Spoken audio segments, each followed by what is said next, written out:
What's your brother's name? Good afternoon, this is Jeff with Sewer Tech Northwest. We're at 1345 Southeast 7th Avenue here in Canby, located just to the left of the front doorway. That's as you face the house from the street. With a 3-inch ABS cleanout, we're going to check the overall condition and serviceability of the sanitary sewer line. Water's currently running. My camera's going to be upside down a little bit today. My auto levelers are all getting fixed up. Anyway, off we go here.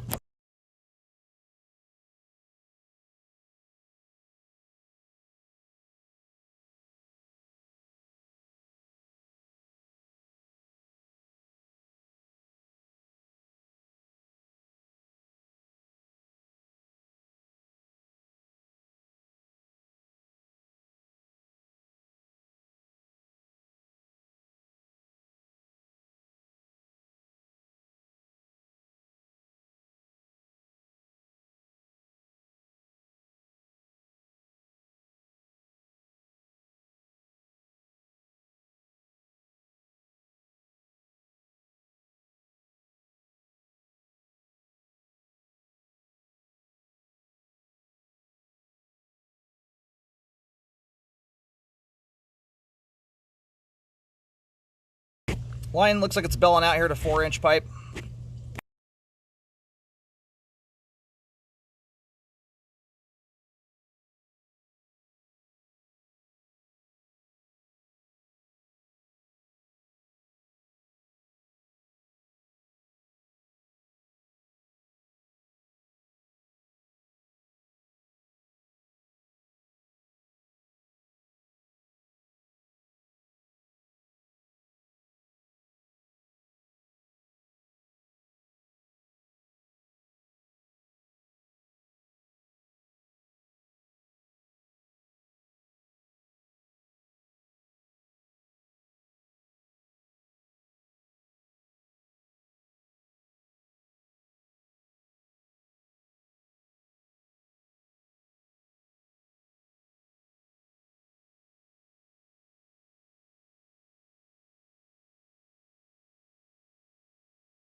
All right, we're going to pull back here and redo this. My camera's just gunked with cobwebs.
All right, a little nicer view now. There's the main. We're going to go locate that really quick here while the pipe drains. All right, located the camera head successfully. Line terminates on Southeast 7th Avenue. The line crosses it. In fact, it's got a curb stamp. Little green plastic marker there to the left of the driveway is right where the sewer line goes into the street. Good work on.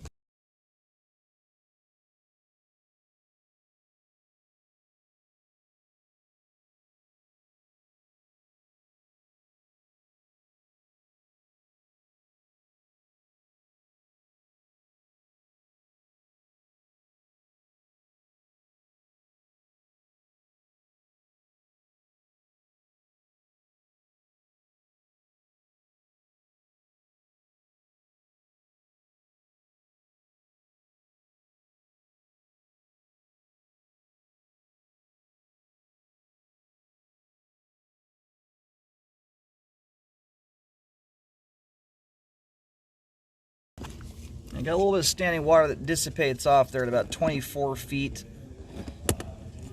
So you've got the secondary clean out in the front yard. I can't quite understand why it's there.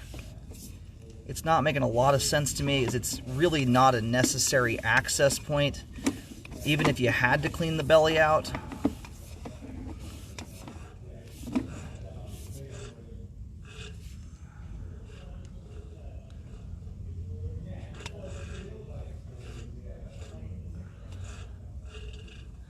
And most of the gunk up ahead there is just looking like a bunch of cobwebs like we've got back in here.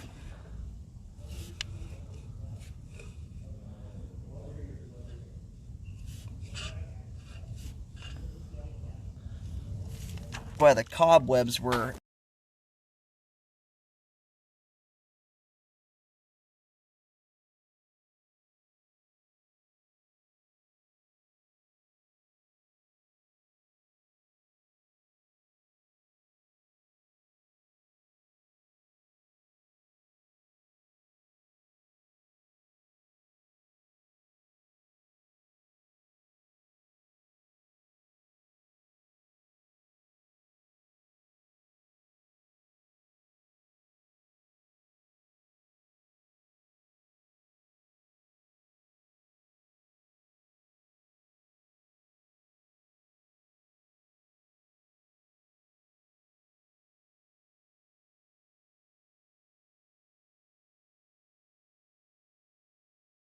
All right, so all said and done, once the line's fully drained out here, we're still left over with, we'll pull back into the middle of the belly.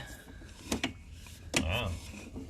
Now you've got, probably about 1.5 inches worth of standing water there. There's enough standing water in that location. You could get some buildup occurring here. Someone's also installed a clean out right here. You know, what makes me... it's hard to say just based on what I see, but the only reason you'd add a secondary access point in on this thing is for the purposes of drain cleaning the sewer line. So it's all those things put together. This is a spot I'm going to recommend a correction on. What's hard to know is if this was spot repaired due to root intrusions that happened at one point and the spot repair settled, or if that belly's caused enough issues that a clean out was installed to drain clean it on some kind of frequent basis. So anyway, I'm going to recommend this be corrected here. I recommend rescoping afterwards, and you want to do that when the trench is closed. You can ensure that you don't end up with a belly all over again. I've already located this location here. If you draw an imaginary line from that second clean out to just barely under the sidewalk edge, that's the span of this pipe here. And you're about 3 foot 9 inches deep. I'm going to go take a locate here, but you're about 3 foot 9 inches just after the secondary clean out. All right, so I put some green paint down at each end of this. The section of pipe runs dead straight.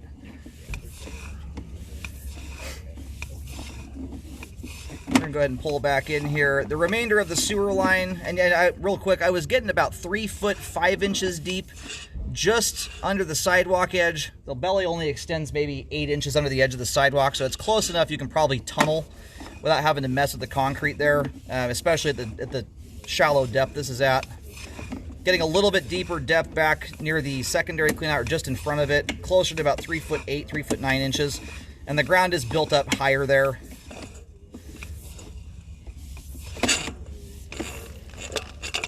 Anyway, just make sure you get it rescoped afterwards. You don't want to take a sewer video with the trench open. You're looking at everything in theory at that point. You know, that spot there in particular would have looked perfect till you buried it, and that's when it bellies out.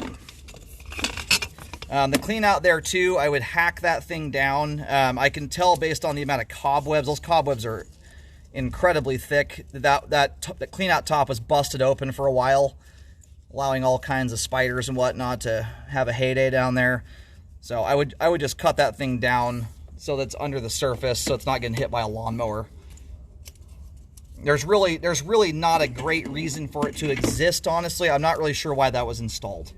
Unless there was enough problems here that it needed to be drain cleaned that frequently. It feels like that may have just been added in there during a spot repair just because it was convenient to do so. It's really not necessary for drain cleaning purposes. This first clean out here does just fine. But I do recommend the repair there. There's enough standing water and it's close enough proximity to the home. It can lead to issues, the standing water. Especially if you have any little ones in the house that are still learning how to fold toilet paper and they're not balling it up like little kids do. And I apologize, bear with me just a second here. I forgot to put a note down on the belly dissipates off at 24 feet. I want to say it starts right around 15.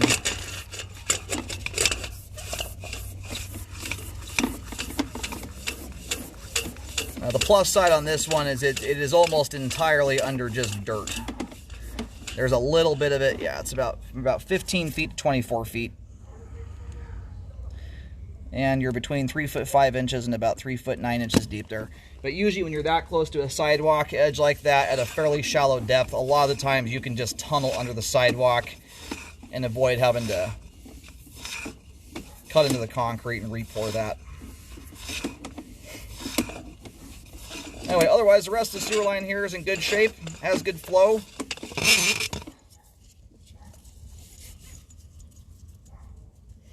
Overall, the line is a functioning sewer line, but it is draining slower. Solids will be anyway, as it sits right now, through the bellied area, and it's that slower drain that can lead to buildup and blockages. You know, and that's, you know, if you take that same belly and positioned it out in the middle of the road, I would not be as concerned about it. The further and further a belly like that gets from the house, the least likely it is to actually cause a problem. Because a lot of that due to head pressure. If you get a blockage out at 40, 50 feet, you need a heck of a blockage, and usually it's purely improper items, paper towels, wipes, things like that, that can withstand the head pressure of 40, 50 feet building up with water. Whereas closer in proximity to the home, if a blockage does occur, it's much more likely to result in the backup. In this case, you've got a kitchen sink just barely inside the foundation wall here, so if a blockage does occur, you don't have as much leeway for head pressure to develop and deal with the blockage in that manner. So and that water just starts getting back to the house a lot quicker. So it's one I'd like to see corrected.